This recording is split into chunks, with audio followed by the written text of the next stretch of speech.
अस्सलाम वालेकुम दोस्तों, मैं शाहिद हुसैन के साथ तारिक अली के साथ एक बार मौजूद है। तारिक साहब, मैं अपने यूट्यूब चैनल पर आपको खुशामदीद कहता हूँ। तारिक साहब, गुज़श्ता रोज़ आपने सदर मुमलिकत से मुलाकात की अपने दीगर सहाफ़ियों के साथ, और एक तो मुलाकात का अहवाल जानना है, और इलेक्शन कमीशन ने एक बड़ा फैसला दिया है, उसमें भेजकर जो खदशात थे उनका आप इज़हार कर चुके थे, हम वीडियो में भी डिस्कस कर चुके हैं, अपने व्लॉग में भी करते रहते हैं। सबसे पहले तो मैं आपसे जानना चाहूँगा, सदर पाकिस्तान से मुलाकात कैसी रही? और क्या-क्या ऐसी बातें हुई जो आप बता सकते हैं? और बहुत सारी बातें जो नहीं बताने वाली थी, वो भी मैं चाहूँगा कि आप बताएँ। नहीं बताने वाली, ठीक है। क्विक करते ताकि तमाम बातें हो सके जल्दी से। सदर साहब की टीम का हिस्सा है, डिजिटल मीडिया टीम का हिस्सा है। नाम है आदिल अंसारी। आदिल अंसारी साहब ने हमें बुलाया, बहुत तमाम लोगों को, वहां हम पहुंचे, उन्होंने उसको होस्ट किया। ना उन्होंने ना आरिफ अलवी साहब ने कोई हिदायत दी कि किन मौजूआत पे बात करनी, किन मौजूआत पे बात नहीं करनी। ये कहा गया कि सवाल मुख्तसर रखिएगा ताकि सब लोगों को मौका मिले और गुफ्तगू ज्यादा हो सके। गुफ्तगू हुई और हर मौजू पर हुई।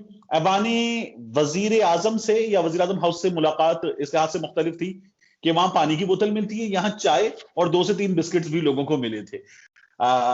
उसके बाद आरिफ अलवी साहब ने जो है, स्कोप लिमिटेड था कि ब्रेस्ट कैंसर पे, विमेन एम्पावरमेंट पे और माजूर अफराद की बहाली पे सदर मुमलिकत काम कर रहे हैं, उनकी अहलिया काम कर रही हैं।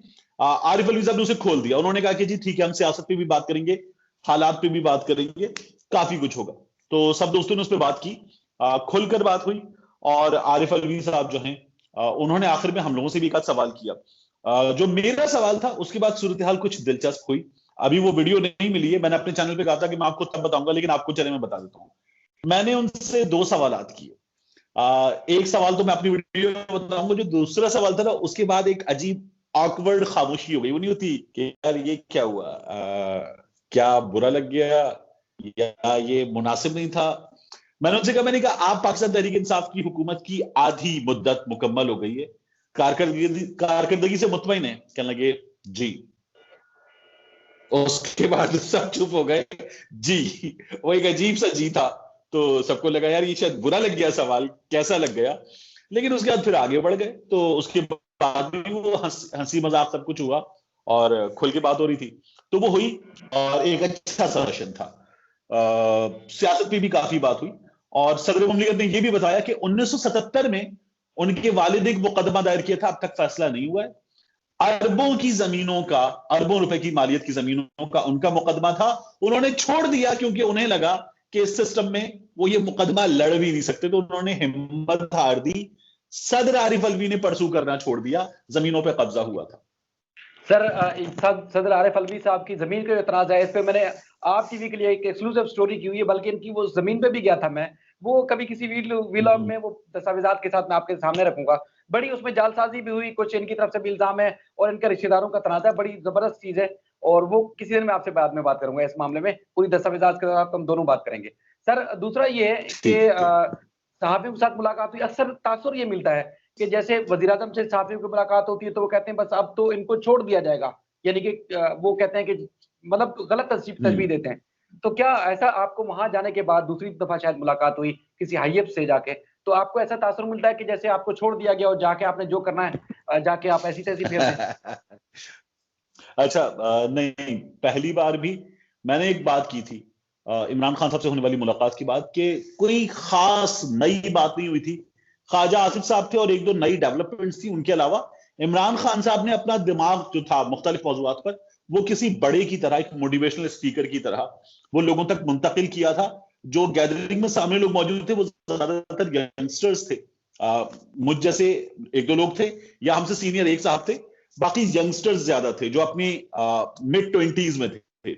तो इमरान खान साहब ने किसी मोटिवेशनल स्पीकर की तरह बात की थी। आरिफ अलवी साहब के सामने जो गैदरिंग थी उसमें कोई 4-5 लोग थे। एक मैं था, एक दो मुझसे बड़े थे, बाकी सारे यंगस्टर्स थे। और या हमसे जरा से छोटे लोग। तो आरिफ अलवी साहब ने भी कुछ बातें करते हुए कहा कि अभी आप लोगों को बहुत कुछ सीखना है, बहुत कुछ। वो तो ऐसा कुछ भी नहीं हुआ। टीवी के बारे में उन्होंने एक बात की, कहने लगे हमारा टीवी एक गलती करता है। कहने लगे क्या तुम लोग कभी अपने घरों में एक चोर को लाके बिठाओगे? कहने हमारा टीवी हमारे ड्राइंग रूम्स में, हमारे बेडरूम्स में एक चोर को लाके बिठाता है, ये हमारा टीवी बहुत गलत करता है।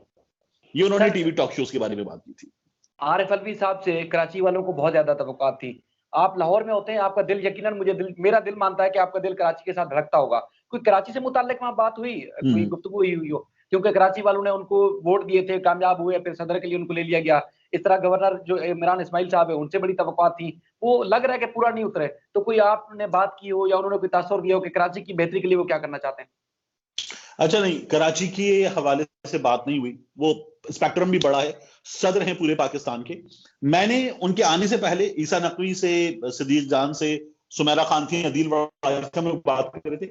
मैंने कहा देखिए, पिछले कुछ ऐसे में ऐवान सदर में जो लोग मौजूद है ना, उनमें परवेज मुशर्रफ, आसिफ अली जरदारी, ममनून हुसैन, आरिफ अलवी, चारों कराची से ताल्लुक रखते हैं। नवे चारों कराची में रहते हैं, कराची में पुल के उस पार रहते हैं, महंगे वाले कराची में रहते हैं। और इन चारों लोगों में जो दो लोग हैं वो कम्युनिकेशन में बड़े जबरदस्त हैं, आरिफ अलवी साहब भी और परवेज मुशर्रफ साहब भी। जरदारी साहब सियासत में बड़े जबरदस्त हैं और ममनून साहब बड़े जबरदस्ती थे। ये बात हमने की थी कि तीन लोगों में एक एक खूबी है कि जबरदस्त है, जबरदस्त है, जबरदस्त है। ममनून साहब जो थे वो जबरदस्ती थे, जबरदस्त नहीं थे। तो ये बात हो रही थी, हम लोगों ने कुछ डिस्कस किया था, लेकिन नहीं, सदर से आपसे कराची के मौजू पर बात नहीं हुई। मैं जब बात करता हूं, जो मौजू चल रहा था, मैंने दो सवाल किए उस मौजू के हवाले से। तमाम लोगों ने अपने अपने सवाल किए, कराची स्पेसिफिक सवाल नहीं हुआ वहां पर। सर, मैं अगले सवाल की तरफ बढ़ता हूँ। NA-75 डस्का, जिसमें दोनों जमातों की जानिब से ऐलानात किए गए, जीत का दावा किया गया था, दिन रात धांधली के इल्जामात भी लगाए गए। अच्छा, आज जिस बुनियाद पर जो तासुर मिल रहा है, चूंकि मैं वहां नहीं था, तो उसमें लग रहा है कि जैसे फायरिंग हुई, वहाँ हड़ाहुड़ी हल्ला गुला ज्यादा हुआ, तो इस वजह से पूरे हल्के के जो इंतखाबात थे उनको कलअदम करार देकर दोबारा इंतखाबात का ऐलान किया गया है। अब जो पब्लिक की राय है, जो जिन लोगों से मिले हैं या देख रहे हैं हम, तो वो कह रहे हैं कि नून लीग के दबाव में आकर इलेक्शन कमीशन ने ऐसा फैसला दिया है, क्योंकि नून लीग तो तासुर दे रही थी 2-3 दिन से। तो हालांकि वजीर आजम जो 20 या 23 स्टेशन पर दोबारा इंतखाबात कराने के वो हामी थे। तो आपने ये इलेक्शन कमीशन का फैसला, दलाइल और उसके बाद जो तासुर मिल रहा है, उस पर आपका क्या तजिया है? अच्छा, मैंने अभी भी वो फैसला जो है वो सामने आया, वो पढ़ा, और जो ट्विटर पे किसी दोस्त ने शेयर किया होता, तो उसमें ये लिखा हुआ है कि जो मर्डर्स हैं, फायरिंग है, ये इंसिडेंट्स हुए, कंड्यूसिव एनवायरनमेंट एक वोटर को नहीं फराहम किया जा सका। पूरे हल्के में इलेक्शन हो रहा है, उसका क्रक्स है। उस रोज जब डस्का के इलेक्शन की हम बात कर रहे हैं, तो वहां दो तीन सहाफी दोस्त जो पूरे पाकिस्तान से वहां कवरेज के लिए गए हुए थे, उनसे मेरी फोन पर बात हुई। ये वो लोग हैं जिनके साथ हमने मुख्तलिफ चैनल्स में काम किया है। तो मैंने उनसे पूछा, तो मुझे ये पता चला कि वहां, और ये मैंने उस रोज अपनी वीडियो में भी कहा था, पाकिस्तान तहरीक इंसाफ के लोग हैं, चौधरी सदाकत, चौधरी मुमताज, इनके भतीजों ने फायरिंग की थी, इब्तिदा इनके भतीजों ने की थी। तो पीटीआई के लोगों ने फायरिंग की इब्तिदा की थी। और फिर उसके बाद ये जो जावेद भट्ट है, इसके बारे में मुझे उन्हीं साहब ने ये भी बताया कि ये फायरिंग करने वालों में शामिल था। तो गोली चलाने की इब्तिदा पीटीआई की जानिब से हुई और जवाबन जावेद भट्ट ने आगे फायरिंग की, और जो माजिद वहां पर जान से गया, वो जावेद भट्ट के जो लोग थे, नून लीग के जो लोग थे, उनकी फायरिंग से गया। इब्तिदा पीटीआई ने की थी और पीटीआई ने ज्यादा फायरिंग की थी, ये भी मुझे वहां पर मौजूद लोगों ने बताया। मुझे देखने वाले, पीटीआई को देखने वाले ज्यादा हैं, लेकिन मैंने कहा जी, आपको बात अच्छी लगे, बात बुरी लगे, जो फैक्ट्स वहां से पता चल रहे हैं वो ये है कि पीटीआई का कसूर इसमें ज्यादा है। तो इलेक्शन कमीशन का जो फैसला है, उसको किस तरह देख रहे हैं आप, कि क्या पूरे हल्के का अच्छा, जो देखिए, ठीक है, मेरा ख्याल है कि यह फैसला मुनासिब फैसला है। गो कि मुस्लिम लीग नून भागी है, मुस्लिम लीग नून भागी है अपने उस मौकिफ से, जिसमें उसने, नौशीन बीबी ने कहा था कि 3:25 पे दरखास्त लिखना शुरू की उर्दू में कि मैं आ गई हूं, 23 जो पोलिंग स्टेशन के अफसरान है वो नहीं आए हैं, और 3:35 पे उन्होंने दरखास्त बंद की 10 मिनट में कि मुझे इन 23 पोलिंग स्टेशन पे दोबारा पोलिंग चाहिए। लेकिन फिर मुस्लिम लीग नून ही अपने मौकिफ से पीछे हट गई। पाकिस्तान तहरीक इंसाफ ने ये चैलेंज कबूल कर लिया। मगर अब हो रहा है पूरे इलेक्शन, पूरे हल्के में, मेरा ख्याल है कि होने देना चाहिए, और ये जो मैच है इसका फैसला हो जाना चाहिए। बहुत इसमें गंद पड़ चुका, ये पूरे हल्के में एक बार हो जाए, दोनों पूरा जोर लगा लें दोबारा, और देख लें कि इलेक्शन जो है उसका नतीजा क्या आता है। अली असद मल्ली साहब भी कह रहे हैं जी हम कामयाब हो जाएंगे, और नौशीन बीबी भी कह रही है। मेरा ख्याल है कि ठीक है, ये फैसला मान लेना चाहिए दोनों को, और दोबारा 18 को आमने सामने आ जाना चाहिए। Sir, as a anchor, as a शहरी, एज ए सहाफी, आप भी बहुत सारी चीजें महसूस करते हैं कि ये चीज गलत हो रही है, ये चीज गलत हो रही है। अब सदारती रेफरेंस का जो ये जो ओपन बैलेट पेपर के हवाले से सुप्रीम कोर्ट में जो बात गई, उसमें अब चीफ जस्टिस ने जो आज 4-5 उनके जो रिमार्क्स हैं, वो आप भी महसूस करते हैं, मैं भी महसूस करता हूँ, पूरा पाकिस्तान महसूस करता है और तमाम सियासी जमातें भी महसूस करती हैं। धांधली होती है, करप्शन होती है, लूट-घसुट होती है, लेकिन कोई बिस्मिल्लाह नहीं करता, उसके खात्मे के लिए कोई इक़दामात नहीं करता। आपने सदारती रेफरेंस जो सुना, सुनते रहे, देखते रहे, आज चीफ जस्टिस के रिमार्क्स और उसके अलावा जो बहसियत शहरी, अब आप क्या आज दिल की आवाज क्या है? आप क्या महसूस कर रहे हैं? क्या चीफ जस्टिस आपकी और मेरी तर्जुमानी कर रहे हैं वहां बैठ के? क्या मुतवक्के फैसला हो सकता है? अच्छा, मेरा ख्याल यह है कि इस मामले में अदालत एक कोशिश कर रही है, मौजूद अदालत, कि जो इदारा है जिसकी जिम्मेदारी है वो स्टेप ले। अदालत उस इदारे को कह रही है कि ये आप करें, ये आपके करने का काम है। और इस बिना पे कि वो वीडियो भी सामने है, ये खबरें भी सामने हैं कि नोट चलाने के लिए लोग तैयार बैठे हुए हैं और नोट पहले भी इस्तेमाल हुए हैं। लेकिन इलेक्शन कमीशन ऑफ पाकिस्तान ने वो जो मिस्टर जस्टिस एजाजुल हसन के रिमार्क्स थे कि सो रहे हैं आपको जगाने की कोशिश कर रहे हैं, तो कहा गया हमें सोता रहने दें। अब ये बड़ा अजीब है। उनसे कहा गया कि हमने आपसे ये कहा आप खामोश, हमने ये कहा आप खामोश, हमने ये कहा आप खामोश, तो उन्होंने कहा कि आप हमें सोता रहने दें।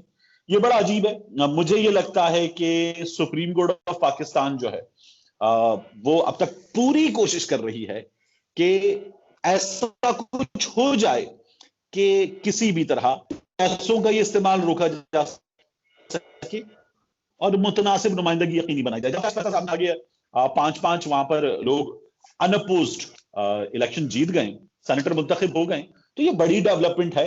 यही चीज होनी चाहिए ना। यूसुफ रजा गिलानी और हफीज शेख वाला मार्का है, ये मार्का बहुत कुछ डिसाइड करेगा, लेकिन ये मार्का ये भी तो डिसाइड कर देगा कि कुछ लोगों ने पार्टी की जो पॉलिसी है उसके खिलाफ जाकर वोट दिया है या नहीं दिया। तो पीटीआई में भी ऐसे लोग हो सकते हैं और अपोजिशन में भी हो सकते हैं। ये बहुत बड़ा मार्का है। अब ये लोग जो है वो इस पर बजिद हैं कि नहीं, ये नहीं हो सकता।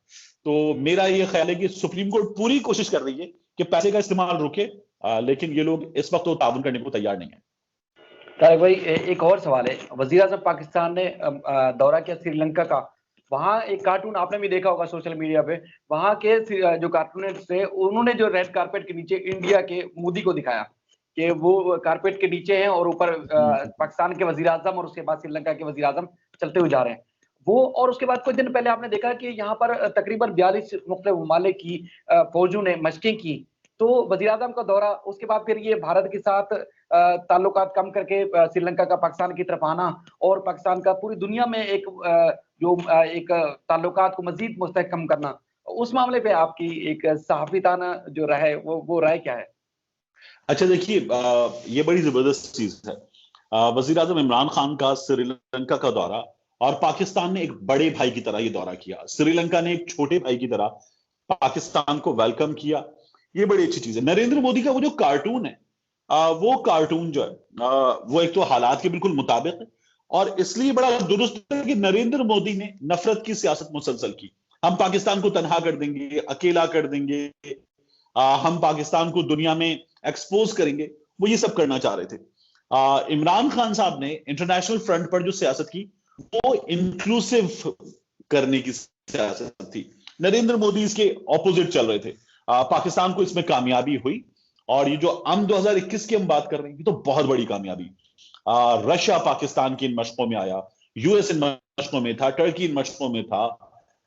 वो ममालिक जिनके बारे में भारत का ये दावा है कि वो भारत के दोस्त पहले हैं और पाकिस्तान के दोस्त नहीं है, वो पाकिस्तान को जो है वो एक अमन पसंद मुल्क नहीं समझते, वो तमाम मुल्क जो है अमन मशकों का हिस्सा थे और अमन मशकें जो है वो गुज़श्ता कुछ अरसे में मुसलसल बड़ी हुई हैं।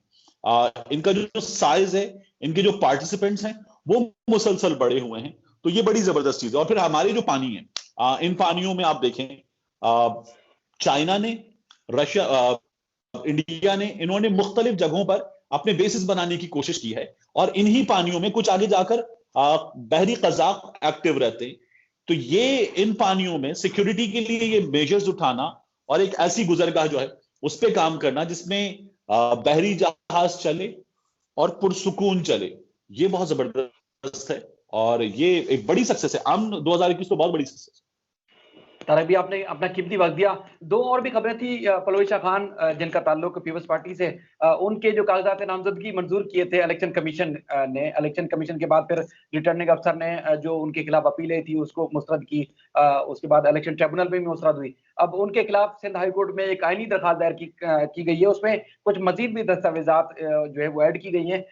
मैं वीलॉग में शेयर नहीं कर सका था पहले, तो इसलिए आपको भी बता रहा हूँ कि उसमें एक नई दस्तावेजात ये है कि उन्होंने शादी की जो मियाद है और मतलब हत्ता कि वो जो उनका बच्चा पैदा हुआ है, क्योंकि 5 महीने के अंदर बताया गया दस्तावेजात में, मैं इल्जाम नहीं कर रहा, मेरे पास डॉक्यूमेंट्स भी हैं, तो वो अदालत में पेश की जाएंगी कि उन्होंने कागजात नामजदगी में अपने असल हकायक छुपाए परवेशा खान ने, और उसके बाद अपने जराए आमदन भी नहीं बताए, और अपने जो शोहर मौजूदा या साबिक उनके खिलाफ लाहौर में एक सिविल सूट भी दायर किया हुआ है। वो कल उनके लिए बड़ा दिन अहम होगा। उसके बाद फैसल वावडा के खिलाफ भी दोबारा एक सिंध हाई कोर्ट में एक आईनी दरखास्त दायर की गई है, उनका भी बड़ा कड़ा इम्तिहान होगा, क्योंकि सेनेट इंतखाबात के हवाले से काफी हमारे लोगों की जो नजरें हैं वो जाहिर जमी हुई हैं कि कौन इन होता है, कौन आउट होता है, और अपने ही अपनों को छुरियां मारते अच्छा, हैं। वैसे ये जो आप पलवशा खान साहिबा के हवाले से बता रही, जो फैसल वाउडा साहब के हवाले से उनकी शहरियत छुपाने का मामला है, उस पर मामला साफ होना चाहिए, बात होनी चाहिए।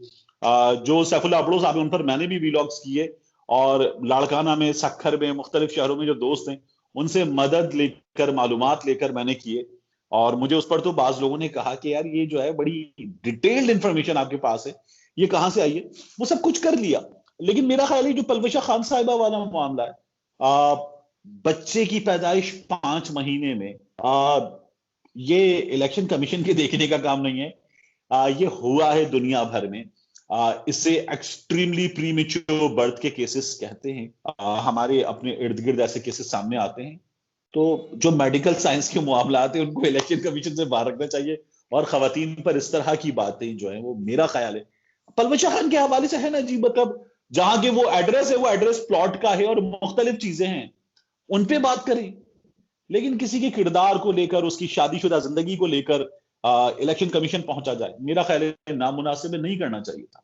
जी बिल्कुल, वुकला की जानिब से दरखास्त दायर की गई है, क्योंकि हम बात करनी है, हमें हमने या खबरें देनी है, तो उस हवाले हाँ, से मैंने खुद आप ठीक कह रहे हैं, दस्तावेजात हम तो खबर के लोग हैं, हम जी जी ठीक कर रहे हैं खबर को देने की हद तक। लेकिन मेरा ख्याल है कि जो मुखालिफिन करते हैं वो ये नहीं करना चाहिए। जी हैदर अब्बास रिजवी साहब ने एक बड़ी खूबसूरत बात की थी एक बार। उन्होंने कहा, लोग कहते हैं कि मोहब्बत, जंग और सियासत में सब कुछ जायज है। वो कहने लगे, मैं ये कहता हूं कि मोहब्बत, जंग और सियासत में जो कुछ हो जायज हो।